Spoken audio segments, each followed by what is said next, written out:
My wife's one of my biggest supporters in my streaming and content creation, and she's constantly telling me that she wants me to do these vlogs, talk about stuff, but show my life, right? Well, I figure what better way to start than right now. Guys, my name is William. I am 36, going on 37. I am married for about 5 years. I've got 3 cats. I work 7 days a week. And currently today is my day where I'm going to be up for 36 hours. Now, some of you are like, damn, William, why do you work so much? Well, when the average American got to pay bills, you got to figure out how to do that. I mean, I feel privileged and lucky enough to live in America compared to other places, but you still have to take care of your family and you still have to support and pay your bills, you know. And one of one of the ways that I was raised was, to be responsible and to do that, to pay your bills. And so, you know, my wife and I moved down to Southern California about a year ago. I think we're just about going on a year. And, stuff's more expensive here. But she wanted to be close to her family, so I was okay with that. And then she got sick. Then she had to have surgery. So she really hasn't been able to work for the last year. So it's been all on me. That's okay. But that's why I work 7 days a week. That's why today is the beginning of a 36-hour shift between 3 jobs. What I do is I work from home for a hospital, and then I do caregiving. The caregiving I do is basically Saturday night all the way through to Tuesday morning. So I get off my work from home job on Saturday about 5:30. Leave home about 6:15 to start my caregiving. Now I don't stay up the whole time. The gentleman that I take care of is able to actually sleep, and it allows me to sleep, which is good. Keeps me from going crazy. But the second guy I caregive for, I have to stay awake for. So I can't really sleep when he's doing his stuff. So, you know, that is what it is. So, I figured why not give this whole vlogging thing a shot. I know I don't have a huge following, but maybe I'll get some followings here. And if you're in here, please click that like button. Sure, click on the like button helps the algorithm push this video out to more people. So if you're able to do that, would be eternally grateful. Now, I think one of the reasons why I wanted to do this live more than anything is over the last day and a half, 2 days. I think 2 days ago, 3 days ago, Joe Rogan had Tucker Carlson on his live, and went about how you would expect. Um, Tucker Carlson's got to be the biggest dumbass in the world. Dude's got all the money in the world and he just wants to spread misinformation to everybody. Um, Laura, hello, welcome in. He made a comment calling the US evil for dropping the nuclear bombs on Japan. And this, for some reason, since Oppenheimer has come out, keeps coming up more and more and more. We're taking a modern day approach view of something that happened freaking 80 years ago, 80 plus years ago. Now, if people aren't aware, basically towards the end of World War II, after Germany had surrendered, after Russia had declared war on Japan and started to take territory in Asia back from Japan, basically the US and the Allies were faced with a dilemma. After taking Okinawa, which was a very, very bloody battle in and of itself, which cost hundreds of thousands of casualties among allies. They were they were faced with the dilemma of whether they needed to invade the home islands or use the weapon that they had created over the years to force Japan to surrender. Now, Japan, even at that late stage, even stuck on the home island without anybody there to, you know, with no supplies, with no natural resources, in the death throes of their empire, still were not giving up. They did still have some territory around, um, still in Asia, but they were losing the war, obviously, and they were going to lose. And the fight at Okinawa basically told the Americans how fanatical the Japanese would be. It was probably the toughest battle at that point in the war. People in the U.S., the planners, everybody believed, and I think rightfully so, that to take the Japanese home island would cost hundreds, if not millions, of lives, hundreds of thousands of lives into the millions. Both Japanese civilians, Japanese soldiers, and American soldiers, and Allied soldiers, Australia, English, Russian, everybody. And the people at that time, Truman, all his generals, were running through a lot of different scenarios on how they could get Japan to surrender. And one of the things was they had been building a nuclear device out in the Nevada desert, testing it, figuring it out. This is a brand new concept. Nobody knew what it was, and they didn't know what it would do in a real world situation. The US, up to that point, had made it very clear to Japan, we will only accept your surrender as an unconditional surrender. You have to give up completely. You do not get any territory. You unconditionally surrender. Japan had been a very, very evil empire up to that point in World War II. If you don't believe me, look up Unit 731. Just read about that right there. They viewed the Chinese and Koreans as less than human, and that played out in how they treated them. They massacred millions on the Asian continent alone in their territories.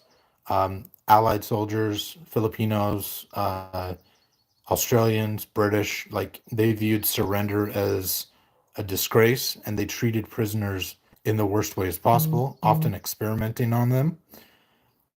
And this was all taken into account when they had to decide whether they wanted to drop the bombs or not.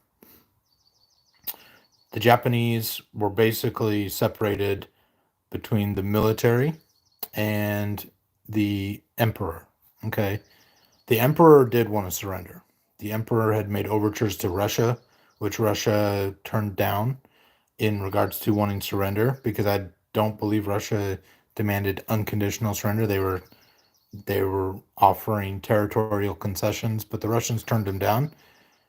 And the military in Japan at that time did not want to surrender at all whatsoever. They believed that if they killed enough Allied soldiers, that they would quit.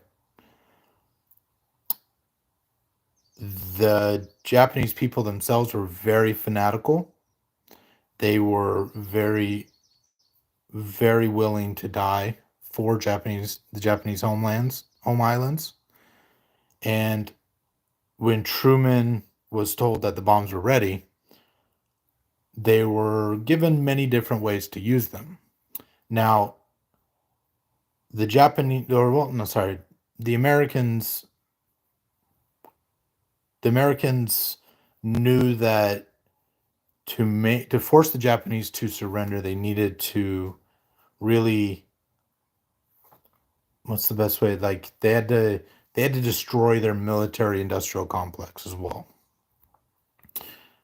But they knew that unfortunately the Japanese had placed much of their industry of war near civilian centers. Now, it was the Allies, Truman, more than anything else, knew that because of the it's the best way to put it, because they did not realize or know if they could get enough plutonium to make more bombs, that they couldn't drop this bomb on an uninhabited island. They had to actually drop it on the Japanese home islands. And so they had to find cities that fit the criteria of being big enough to be a big force of show and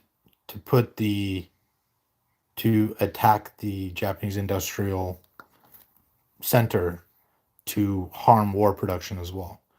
And so they came up with Nagasaki. They dropped it, but they didn't drop it right away. What they did was, for 3 days, they flew bombers lazily over the sky because at this point, the Imperial Japanese didn't really have an air force to challenge these bombers. But they didn't bomb with these bombers. Basically, they would fly them around in lazy circles, basically to lull the Japanese into not wanting to shoot them down because they weren't doing any damage. But they did drop leaflets in the city. They dropped leaflets down and they told the citizens, you need to leave in 72 hours or there will be a massive bomb dropping on you. They couldn't properly describe what the bomb was going to do to them, and the scale at which they tried to describe it at that point in the world at that point was unbelievable to the Japanese people. They didn't understand it. They didn't believe it. And so you didn't have a lot of civilians evacuating the cities. And because of that, unfortunately, when the Americans made that choice to drop the bomb, yes, there were tens of thousands of Japanese civilians that died. And while I don't celebrate dropping a nuclear bomb, even after that first bomb dropped, the the emperor wanted to surrender. I think a lot of people don't remember that, right? A lot of people don't realize that reading through history, the Japanese emperor actually wanted to surrender. And there was actually an attempted coup by the military junta at that time to take control of the Japanese government because the Japanese military refused to surrender still. Now, after the first bomb dropped, the US said, you need to surrender. And because of the coup, because of all this stuff happening, there was no surrender conveyed to the Americans. And so, obviously, the Americans dropped the second bomb to finally convince the Japanese to surrender.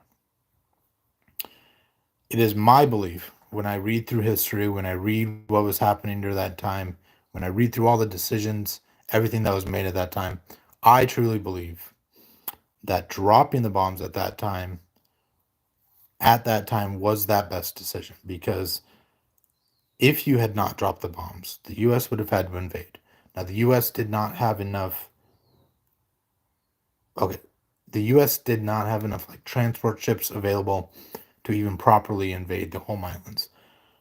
Nothing like that, right? We were at a wartime economy, but we still didn't have enough transport ships or anything to do that. The Allies had devised that to properly subdue the home islands, they would actually need to invade from three different areas, from the south, from the east, and the west. And they would try to meet up somewhere in the middle. To do that, they would have needed about 3 times as many transport ships as they had. So they didn't even have the ability to properly invade the home islands without losing thousands and thousands of people. And the after the war had ended, when the Allies go into Japan, they had found harbors, like you can see pictures, harbors of like little 2-man submersibles that they had found that were were whose only use was as a kamikaze sub. It had explosives, it had enough oxygen for the two pilots to get where they were going, but that was it. It was a one-way trip. And they also found just rows of planes with only enough fuel for one trip. And young men trained purely just to take off, fly in a straight line, find a ship, but not taught to land. So at that time, I believe, and I believe now that, you know, the power of those nuclear weapons dropping on Nagasaki and Hiroshima, while tragic of loss of life, saved millions more over the years. Because, even though after the war there was a Cold War with, between the USSR and the United States and Europe, it was the lessons of how destructive those nuclear weapons were that prevented us from taking that step of any other nuclear war, of any other nuclear exchange between the two most powerful nations in the world with nuclear power. So when I hear somebody like Tucker Carlson going on Joe Rogan and being retrospective of saying that anybody today who argues that it was okay to drop the nuclear bombs on Japan in 1945 is just evil, and that America for doing it is evil. I find that to be the most ignorant thing possible. And then when you look online and you see all these people sitting there saying, "Well, it's very evil that the U.S. did this." No, I don't think it was very evil of them. I think that Truman looked at the ledger. I mean, because when you come down to it, it's cold hard math.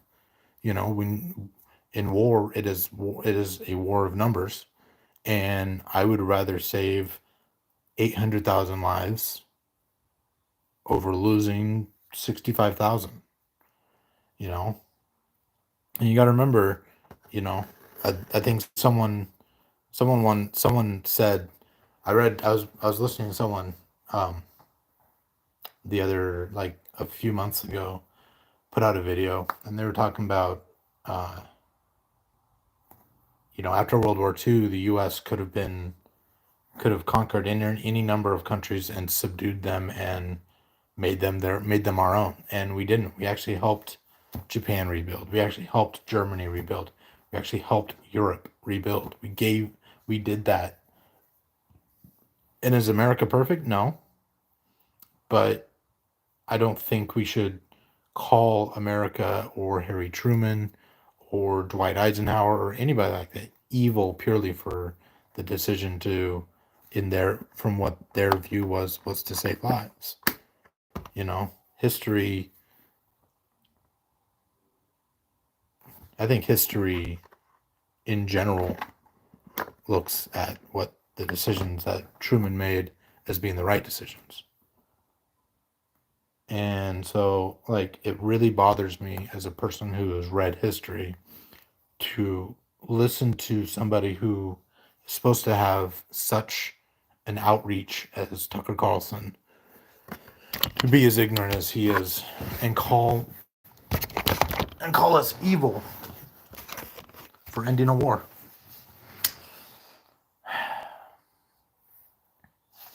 But hey, look at that. I live in SoCal. It's nice and beautiful out there.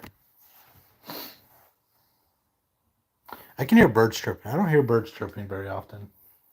But I wish my cats were here. We're going to be random today, and we're going to move on to a different subject. Work. Oh my God. Like I said, today is my start of a 36-hour period where I have to be awake the whole time. So I do. So I work from home for 5 days a week on as a tech support, basically, for a hospital on the West Coast. Hospital system goes all the way Alaska, Washington, Oregon, California, a little bit of Idaho, Montana, some in Texas and Nevada, a couple in New Mexico. I don't get very many New Mexico calls, oddly enough. And I work for them. What is it? Tuesday through Saturday, which is a good schedule. I wake up at, I mean, I don't work until 9 o'clock. So in general, that schedule is actually a really good schedule. I really enjoy that schedule. It's the caregiving. Oh, man. Interesting story. So yesterday, my wife sends me a text talking about caregiving here. My wife sends me a text and it's got a picture, right? It's got saying, "Hey, you're part of a class action lawsuit." I'm like, okay. So I used to work for a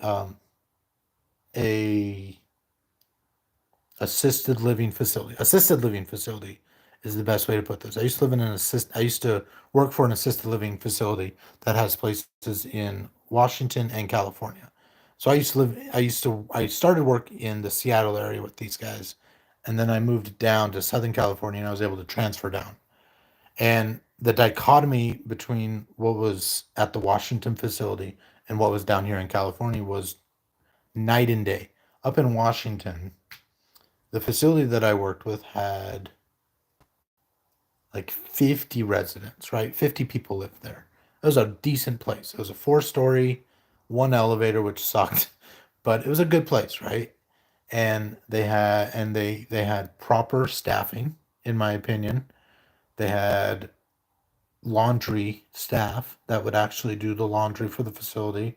They had cleaning staff. They had all these people, proper staffing. I come down to California.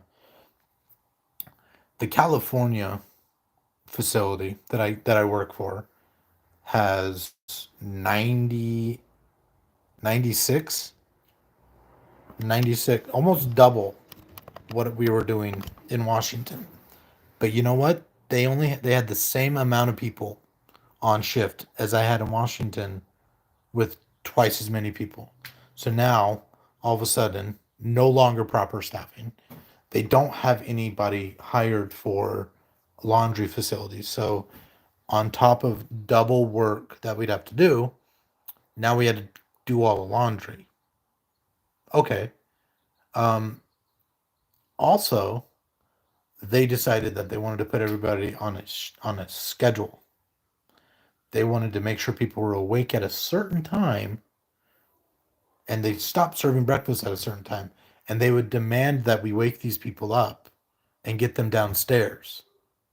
Like they would demand it. Like they would be just like, "Nope, you got to get them. You got to get them. Go get them. Go check on them. Go check on them. Go get them up. Go get them up." And I'm like, these people, the amount of money that these people paid to live here, that live at this place, like tens of thousands of dollars, right? These people would pay. These people would pay like $100,000 a year or more to live in these facilities. And these people, mind you, are retired and can't take care of themselves, basically. They need assistance to live. And they're shelling out 100 plus thousand dollars a year to live in this facility. And they're being treated like they're in a nursing home. I mean, don't get me started with nursing homes, but I'm just talking about the assisted living. Now, evidently, between 2017 and 2023, times where I was working there, they had refused to give employees in California proper lunch breaks, proper lunch break work. What was it? They had refused to pay them for lunch breaks. Also, guys, click that like button if you're wanting to help me out here. Click a like, all right? Helps the algorithm, gets my video out there. I appreciate it. Now, these people that we worked for had basically not properly paid uh, for breaks and for lunch breaks. They had not allowed people to take lunch breaks and not allowed people to take their first and second breaks. Now, by law, you have, especially in California. California is among the biggest when it comes to ensuring that people take their break, especially lunch breaks. Now, in California, they hadn't properly uh, paid for these people. Like when you don't have a lunch, right? When you don't have a lunch, you're supposed to be paid for that, right? You're supposed to be given that 30 minutes of work that you're doing instead of lunch. They had not been doing this, and they had not properly um, paid out people who left, and they had not properly provided, supposedly, allegedly, they had not properly uh, provided adequate documentation of wages paid and wages earned. And I don't know the facility yet because my wife only sent me one page, but I guess because I was an employee, a non-exempt employee at that time, I'm in this class action lawsuit. So I don't know. I'm gonna get enough to get dinner at Applebee's, I guess. But the company settled. I don't see why that's relevant, Johnny. But no, I've worked in the medical field. I have not worked construction. Why is that relevant to the story that I'm telling right now? Everybody chooses everybody chooses different lines of work to go into. And I'm not talking about construction. I chose not to go into the construction business. I could have, but I didn't. I chose to go to the medical field.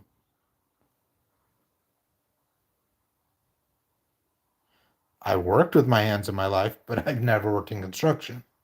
I've done woodworking. I've done working with tools with my dad and stuff like that. I've worked with some stuff like that, but no, I didn't get in any construction.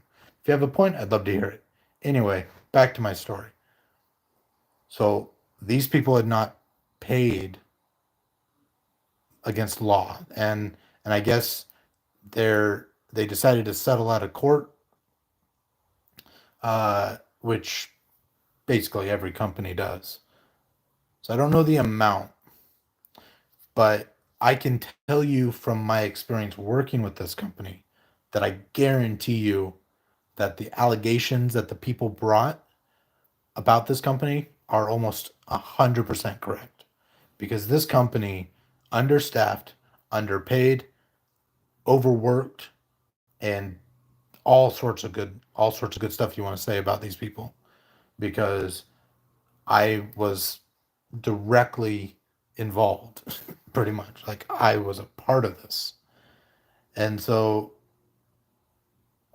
what was the and the funny thing is, when I got offered my tech job, working from home for the hospital, I I didn't really want to tell them.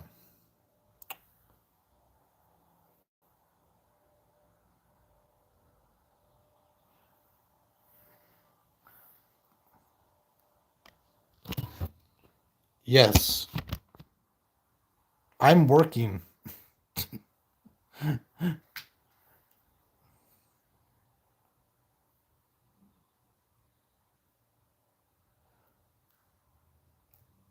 I don't have to be in construction to be able to complain about employers taking advantage of their employees. I don't have to be 35 stories up in the air, Johnny West, to be making judgment against an employer who takes advantage of their workers. That's not a requisite. Being a so your opinion is that to be a man means that you can't stand up for others and actually hold people accountable. This isn't a socialist view. This is right and wrong. It doesn't matter where you work. There is right and there is wrong. I don't have to wake up at 6 a.m., put on a hard hat, and weld things for 12 hours a day to be a man. That's not the definition of what a man is. So, and I'm not sure why you think I can't be why you don't think what that I'm not a man because I didn't choose that line of work. I'm sure my wife will be very interested to hear why I'm not a man because I chose a different line of work than construction. Why does it matter? Yes, I am a man. That does not mean I can't stand up and judge others for taking advantage of workers. And by the way, this is my live, not yours. So I don't have to answer your questions if I don't want to. You can leave. You're free. You don't have to be an asshole. You don't have to try to hijack someone's live.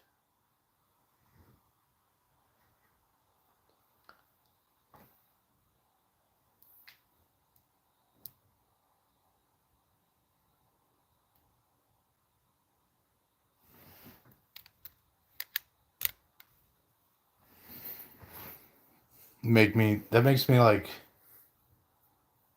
sounds like a line from 300 right there. Sounds like you enjoyed 300 way too much.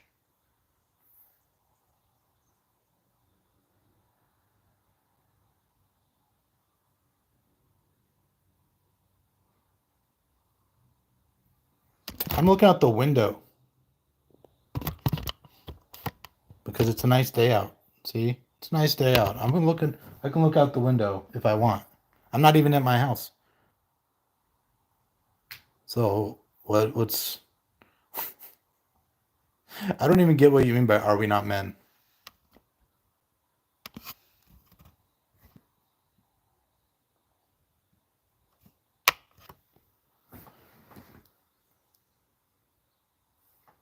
Hmm?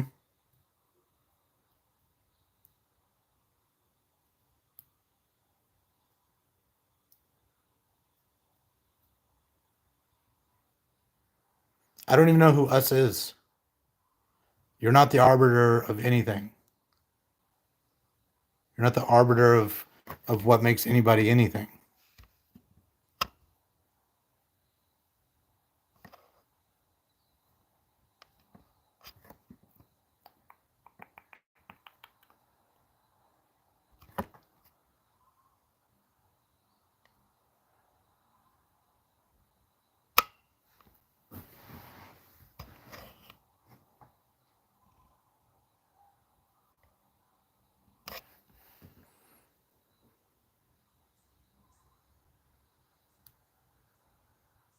You make zero sense, Johnny West. I don't even know who you are.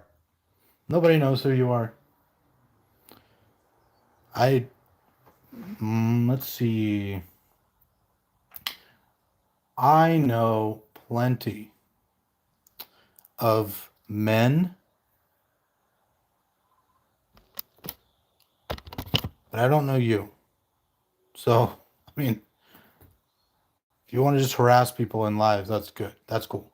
But I'm just going to tell my story here.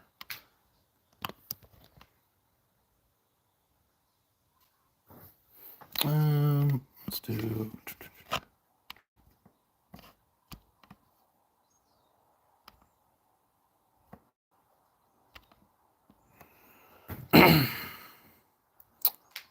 There you go. 87,000, 86,000.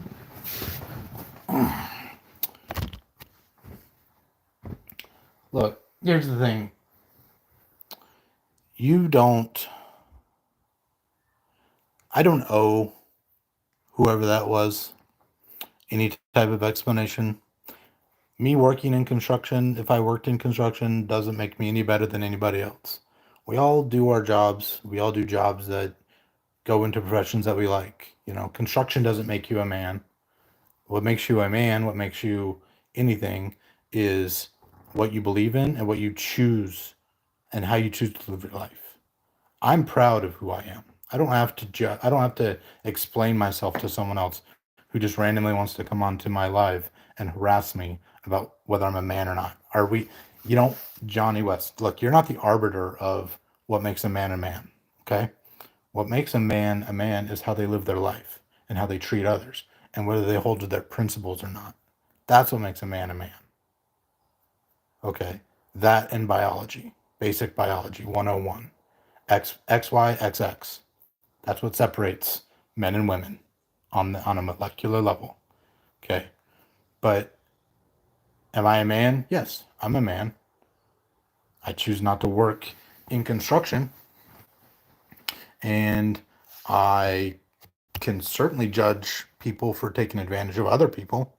Doesn't make me any less of a man. What is my favorite place to eat? Like forever. Um,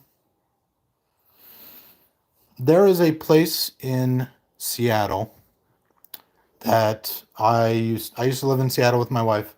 There's a place in Seattle called Biscuit Bitches. They make the best biscuits and gravy that I will ever eat in my life. I mean, they're only open, they're in downtown Seattle. They're probably open I think they're open 4 days a week, and they're only open, last I checked, between like 10 a.m. and 4 p.m. Very, very niche place. And a little bit expensive, but worth it. Um, my favorite place in California to eat, since I've lived in California, is a place down the street from where I live that makes probably some of the best street tacos north of the Mexican border that I've ever eaten. So yeah, if we're talking about that, yeah, I'm a huge breakfast guy.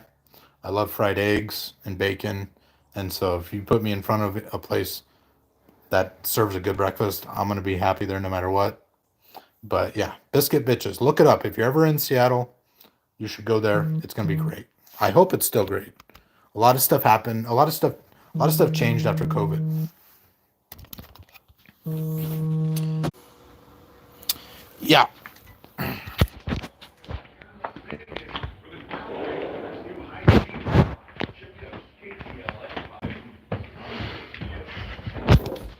I'm back. All right. Oh, let's see.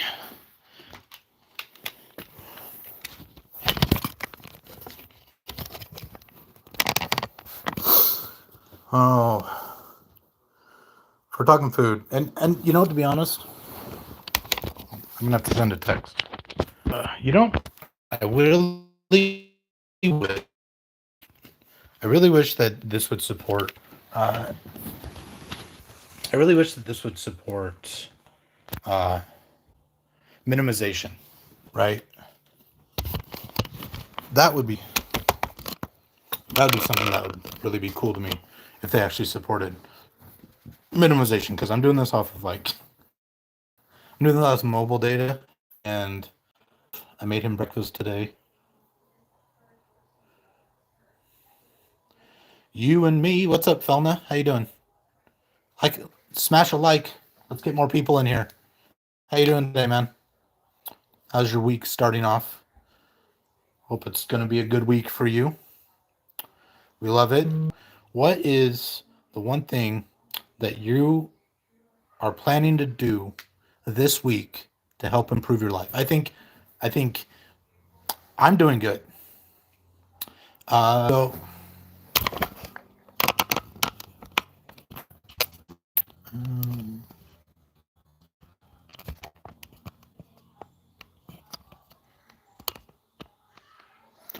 yeah.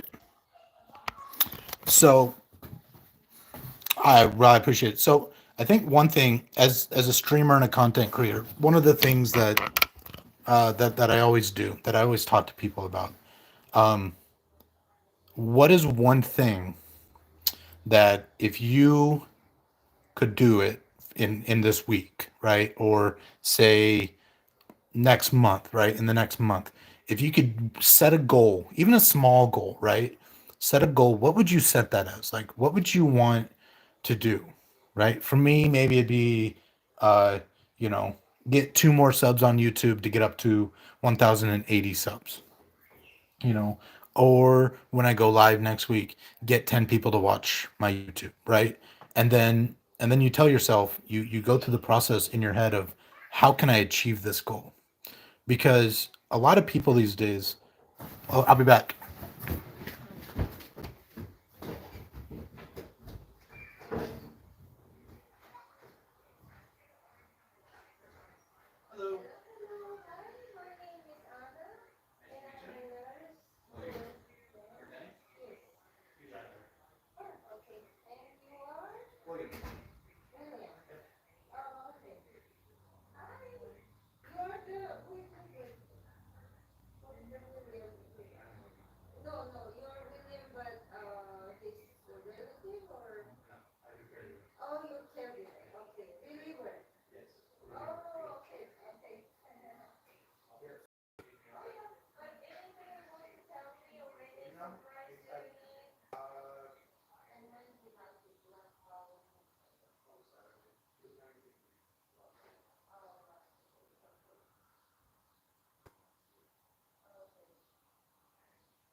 And yeah, for sure. I appreciate it. The nurse is here for the guy I caregive for. He's downstairs watching some TV.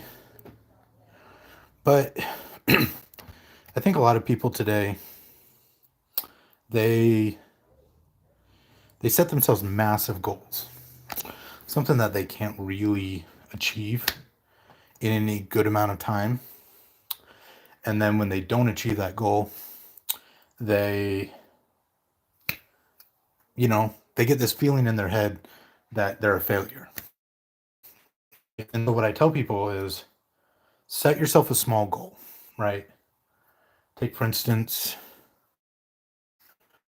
a small streamer, right? Just starting out. Really wants to get, if you know what Twitch is, he really wants to get affiliate. I'm like, hey, set yourself a goal of 25 followers. Write it down. Set yourself a miniature goal here. Write down how you're going to get those followers, you know, because the thing that people I think don't realize, but if you make goals that are unattainable, you're going to set yourself up to feel like you're a failure. But if you set small goals for yourself to incrementally get better, and that you can see what you're achieving, you're going to set your mindset to be a success, you know. So, you hit that goal of 25 followers in a month. Now you feel like you're a success. Now you feel, okay, I can do something.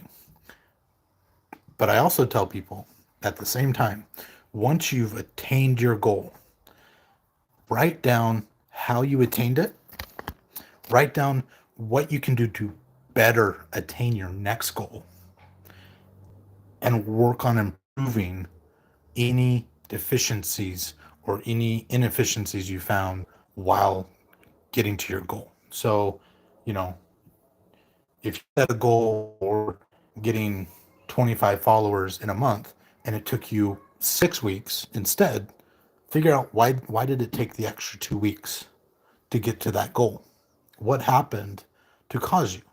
So you're also learning, but you're also succeeding. So I guess that's the how I want to. I try to teach people that, right? Like, and I'm nowhere near being any of the successful people, but I've gone through my downs. I've taken my long breaks. I've failed. If I can help somebody else not fail as much as I failed, then I find that as a win for me. So when even though I'm on my journey and I want to succeed and get better and get success myself, I want to bring others with me. And I don't want to forget the people that I'm bringing with me. So, the a lot of it, a lot of what you do in life is mental.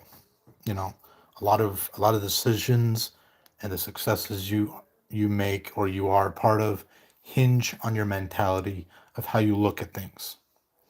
And if you have that mentality that you're going to fail, more often than not, you're going to fail. So if you have that mentality that you want to succeed and that you're going to fight to succeed, going to get it, then yeah, it might take you a long time to do it. But if you stick with it, you're probably going to at least succeed a part of what you're trying to. So, you know, I I chalk that up to my dad, to be honest. Felna. I chalk that up to my dad. My dad taught me my dad taught me to work hard, but I found a good wife, found a good home, good family. I wasted. So, I look back sometimes and I'm like, man, really wish I wouldn't have done that. But at the same time, like, until after it's all done. So, find it. Yes, my dad. My dad is alive. He is. He's almost 70, I think. He's a nurse practitioner. No, he's 60. Sorry. When he was 21 is when I was born. My sister when he was 18. And so family is very important. I try to spend as much time as I can with family. Family is that's why I work 7 days a week, Felna. I'll be right back. Everything good? Everything is good. Check his bag. I check his. I mean, he's good. Everything is perfect. Okay. You got getting Queen Bill of Health. Yes. Thank you so much. Thank you very much. You're doing a good job with all of this.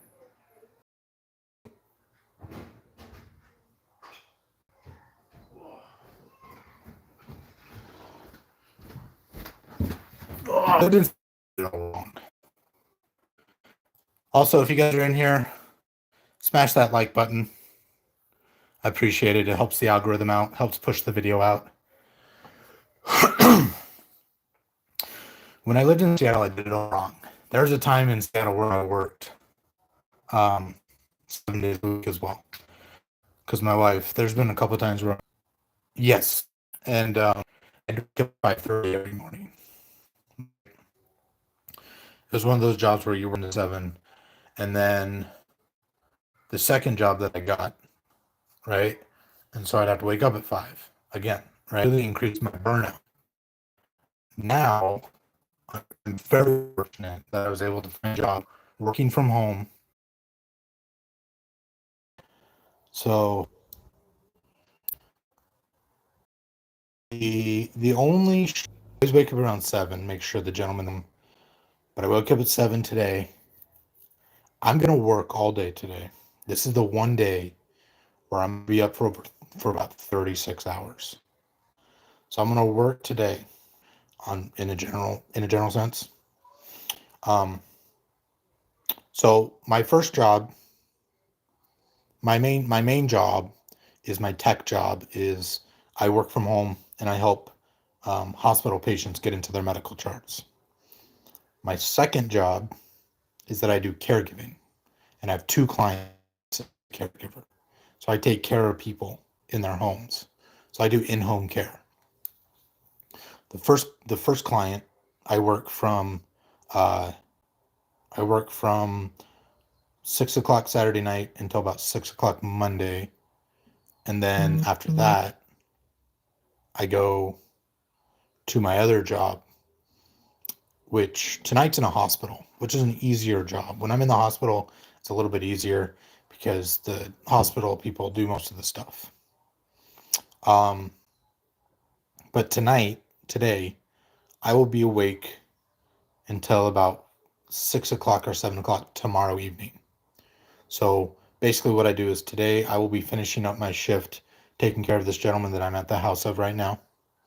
Um, and once I do that, when my mother and father-in-law come in and relieve me, I'll drive over to the hospital, watch over this gentleman that I take care of on Monday nights, and then when I get home, I'll take like an hour nap when I get home tomorrow morning, and then I'll get up and I'll do my work from home job, my tech support, and I'll work and I'll take one nap during my lunch break. I don't really I eat my lunch early and then I take my 30-minute lunch break and I take a nap and then I'll get off work there at about 5:30 and I'll have to unwind for about an hour and a half, take a shower. I'll take a melatonin and then I'll sleep for like 11 hours. So I'll go to bed probably about 9 o'clock tomorrow night and then until 8:30 Wednesday. So, you know, I don't do it. I do it because I need to take care of my family. I do it because, my wife can't work and, it's like 200 and it's like $215 that, I wouldn't otherwise have. Helps pay the bills. So, you know, my wife is important to me and I need her to get better. I need her to heal and get better and be better for herself. And so when when it comes down to what needs to be done, I do what needs to be done. I don't do it to I don't do it for acknowledgement. And I'm just telling you guys my life. I'm not trying to complain. I'm not trying to do any of that. My wife actually said I should start vlogging, but we have a vacation coming up next month. Uh, oh yeah. Well, I've also my wife is Filipina. You know, she's a chef from the Philippines, and we are actually also trying to get her daughter over here to America. We're in the final stages of that. We went through immigration, and then see, I thought after you went through the immigration process, they just gave my stepdaughter. They would just give my stepdaughter a visa and tell her to come over. No, no, no, no, no. See what they have to do now is they took it over to the State Department. They took it over to the State Department in the Phil and they have to set up an interview in the Philippines with my stepdaughter at the embassy, and then after that interview, they will give her a visa and have her come to America. You know, I can't really like it's hard for me to compare it. Like I can't really like, compare it to other places because I've never lived anywhere else. I've only visited a few other countries. Um, I will tell you this. I will tell you this. Honest to God, I went to um, I went to Thailand and Laos early in my life, right? Um, I will tell you for like objectively, I have been I've been to Canada, Mexico, South Korea, Thailand, and Laos. The happiest people in the world that I have ever seen were the people that lived in a little rice paddy village in Laos who had no running water and no like electricity of their own. They siphoned electricity from Thailand across the river. Happiest people in the world. Like I've never like people in America like objectively really do have it really well. Like we have our problems that a lot of other people don't have and we take it for granted. And it's really sad to see how much we take it for granted. Like I mean, I'm in a gentleman's house. Oh, I'm not voting. I'm not voting.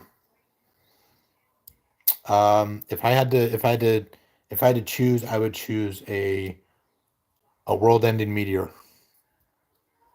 I'm not voting for either one of those guys. No, I can't stand either one. I really can't because this goes back to what I was saying earlier about my principles, right? Like I have principles. Like I will be I will be completely honest with people. Um, I don't know how much you know of the American political process. I am a conservative. I want small government, that kind of stuff, right? Low taxes, less government, that kind of stuff, right? Neither one of the candidates, neither one of the candidates that are up for election hold to or hold to my principles. I don't believe either one of them when they say whatever they say.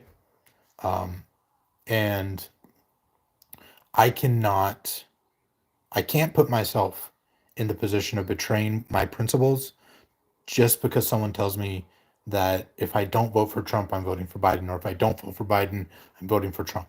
Because it's not like that, right? Both of them have massive faults, right? Both of them, both of them are just bad people, in my opinion. Politics suck, and Biden is as much of a liar as Trump is. The difference is that Biden is seen as the affable grandpa, that people can say, oh, you know what, whatever. He just floated a little line, like, you know, he literally, like a couple weeks ago claimed that his grandfather was eaten by cannibals. 60 million people. We had to choose. We're better suited to be living in a nursing home facility than running this country.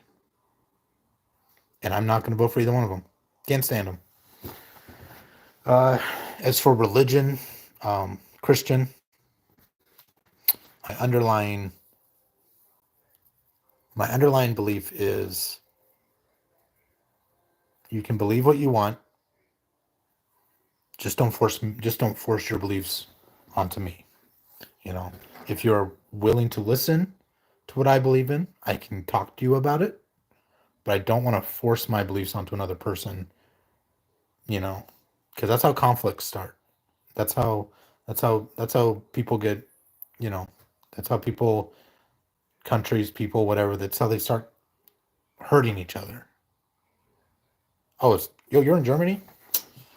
Ooh, you have Schultz over there. Man, Schultz isn't much better than your old leader. What's her name? I'm talking Angela Merkel. Yeah,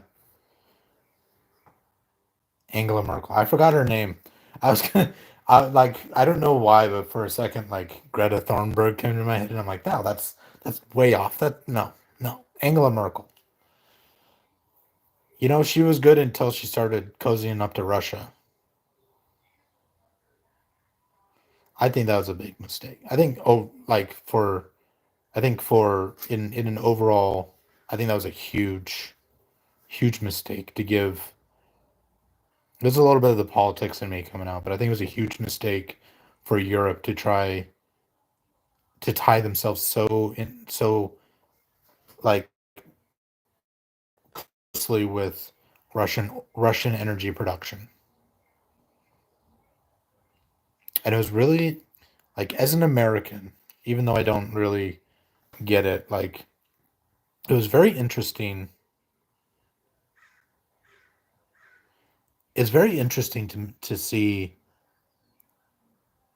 how quickly Europe was able to like try to pull themselves away from from Russian thing for me to say over everything, because like one of the biggest things, uh well one so one of the biggest things, yes, from so I'm right, like that's basically Angela Merkel, Emmanuel Macron, like a lot of European leaders really pushed to really closely to cheap energy from Russia, right? Like, and what we in America, admittedly, I was really ignorant on this before 2022, but what people in America were talking about at that time, at the very beginning of it, was, is Europe going to be able to survive the winter? Are they going to have enough energy? Are they going to be able to, especially like with you guys in Germany? Like, if I remember correctly, you guys have shut down most of your nuclear energy plants, right? Like, you guys don't really have any nuclear power plants anymore. And so, what was the other alternative was Russian energy, right? And it was a refreshing thing for me to see the wake up of moving away, being able to move away from dependence on Russian oil. And I mean, some of that was a positive move by Biden to provide, or to at least reach out and want to provide, uh, light natural gas to Europe.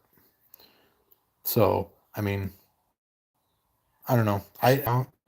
By posting about Ukraine, by posting um, Ukraine videos and stuff, and that was actually the reasons. Like, so, like I'm a big student of history, and one of the, like I said at the beginning, I don't, you probably weren't here, was I talked about World War II, and as a student of history, this is a time where I'm living through history, right? So, the decisions that people are making today are going to be in the history books, and they're going to affect our lives 30 years from now. You know, we're going to look back 30 years from now when I'm, 70 years old, looking back, understanding that this is what we lived through. We are witnessing every day. We're witnessing history, which is really weird for me to say. But I take care of. So in my job, I talked to a 100-year-old lady about 3 days ago. You can ask any question you want.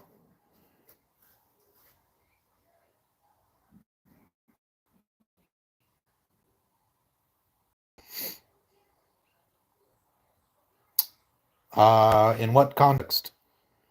I mean, that's a pretty loaded question. What's your context? What do you like in what specific area? When you say what is my life advice in general? So all right, it's gonna be if I had a general way of living life. So I'm gonna break this down into two things. Okay, so life advice in general. Okay, if I had to live life, if I could tell somebody how to lead a happier life, or at least marginally happier, is to not care what others think of you. In my life, that I truly care about what they think about me. Okay, my wife, my wife, my father, my sister, and my brother. Okay, when you can go through life without worrying about what a person on the internet halfway across the world like believes in you, like when you can go through life without stressing about what another person thinks about you that doesn't have any orbit in your life, you're going to live a happier life because you're just going to let a lot of stuff go. My wife is always asking me like, how can I be so calm? She made the comment to me the other day. She goes, "You've never yelled at me. Even when we fight, you never yell at me." And I was like, "I don't know. Like, I'm just a very like as I've grown older, I just don't like it doesn't bother me, the little things in life. And I see like while I respect people for what they believe, if you're not within my orbit, how you feel about me isn't going to like affect me. Now, when it comes to attaining life goals, like what my life goal is, like I'm going to be a nurse. I'm going to go back to nursing school when I finish helping my wife with her master's degree. What I'm going to do is I'm going to go to a 2-year college, get a nursing degree, and then go to online school to get my bachelor's and master's. My goal is to my ultimate goal would be to open up a medical clinic, but becoming an administrator in a hospital is also one of my goals. So that's my goal overall. That's my advice, and that's my goal.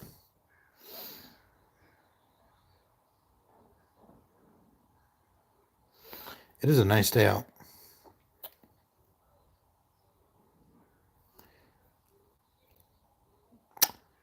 Huh. Yes, I'm actually going to head on out myself. Felna, thank you for coming in, man. I really appreciate you hanging out, chatting. Thanks for the sub. Um, I'll do this live again. I'm gonna start doing these more and more, just randomly, just to be online. I hope everybody has a great day. I'm gonna go get some lunch, hang out, take care of my client. So have a great day, guys. Thank you, everybody. Be safe. Be safe. Stay on the straight and narrow, okay?